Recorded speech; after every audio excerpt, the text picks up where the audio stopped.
Hey, saving my coin budget friends. It's your girl Shalisha, and in today's video, we're going to talk about my top 3 tips for saving money easily on a low income, high income. It don't matter your income, all of them are attainable. So if you like saving videos, budgeting videos, go ahead and hit that like and subscribe bell so you do not miss the time when I post. If this is your first time seeing my video, hey, thank you so much for clicking on it.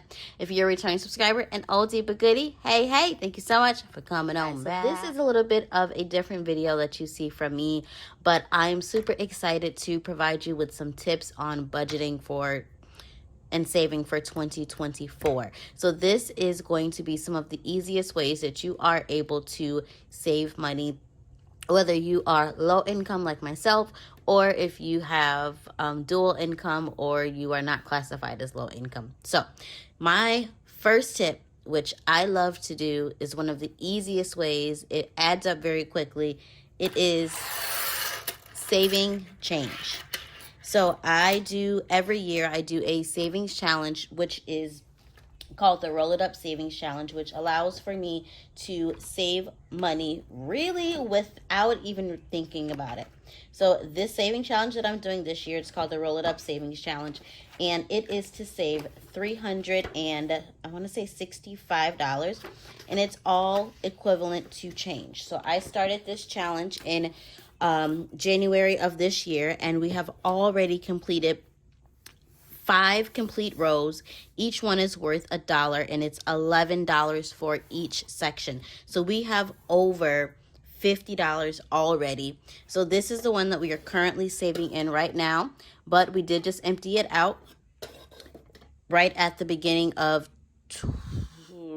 about January. So this is how much we have saved so far. So I'm super excited. The jar is right below me. So in my next video, I am going to do a cash stuffing for all of the change that I have had within the last 2 weeks, which I'm super excited about. But change is one of the easiest ways to save money.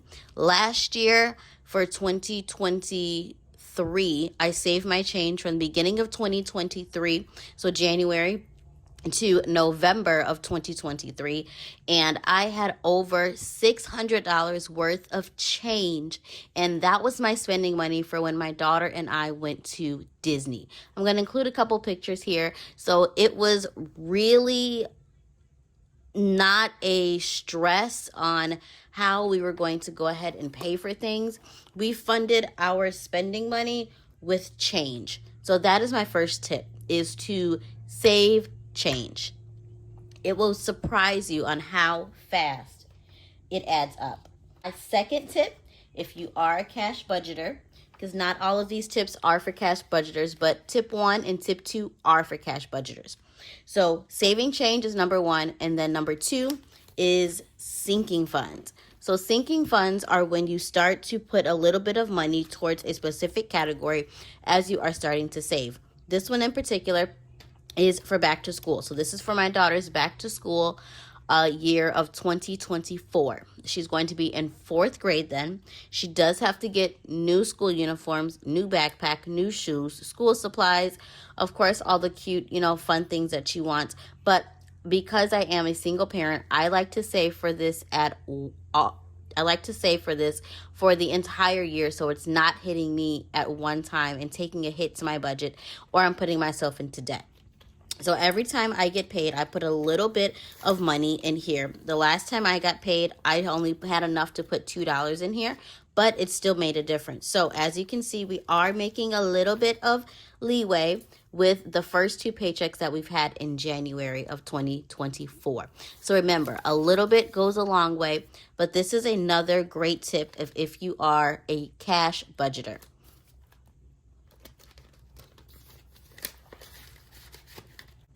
Tip number 3 are for those that are not cash budgeters. You like to do everything electronically. You do your budgeting online. You do spreadsheets. You don't like to take out cash. You use debit cards. This is a great feature, is automating savings. So for this, you set up automatic transfers from your checking account to your savings account for a small portion to come out of your paycheck, or if it is, a certain day of the month. Unconscious, it's effortless. It allows for you to make saving seamlessly and consistent while you are having that practice of just automating the savings. And before you know it, you have a large amount of money that has been transferred by small amounts, even if it's $10 every paycheck. It's slowly adding up. Hopefully you have it in a high yield savings account where it's earning some interest, but you are making those decisions to save, but you are doing it that fits into your budget. All right, and then my fourth tip is to use cashback or rewards programs or opportunities. So for those that do like to use credit cards like myself, if those that like to use credit cards for the rewards to build up their credit score, when you have already gotten yourself out a little bit of debt. So being able to use online platforms when you are using your credit cards to be able to save money, one, because there is probably a coupon that's attached, as well as you're making everyday purchases. So it's allowing for you to still be able to have your lifestyle the same way. You're not making huge changes, as well as it's allowing for you to still have the same spending habits if you are, again, well with your spending, and still allows for you to get those cashback opportunities. So if you have a transaction that's at PetSmart and it's saying it's going to give you back 9% cash back for your transaction, you're putting it on the credit card, they're going to give you the 9% cash back, and then you take that and you put it into your high yield savings account. But no matter which one of these tips you use, whether you use one or you use all four, know that it is a step in the right direction when it comes to saving and having an emergency fund or 6 months of living expenses, or using the money to help you become debt free, to pay down car loans, credit cards, mortgages,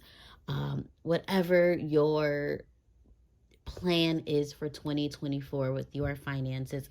Learning to save even just a little and becoming disciplined will go a long way. So let me know what you think in the comment section down below. Which one is the easiest one that you do when it comes to saving, and will you adopt any of these in your financial journey for 2024? I hope that you enjoyed this video. Thank you so much for watching. I'll see you guys in my next video. Be blessed. Bye.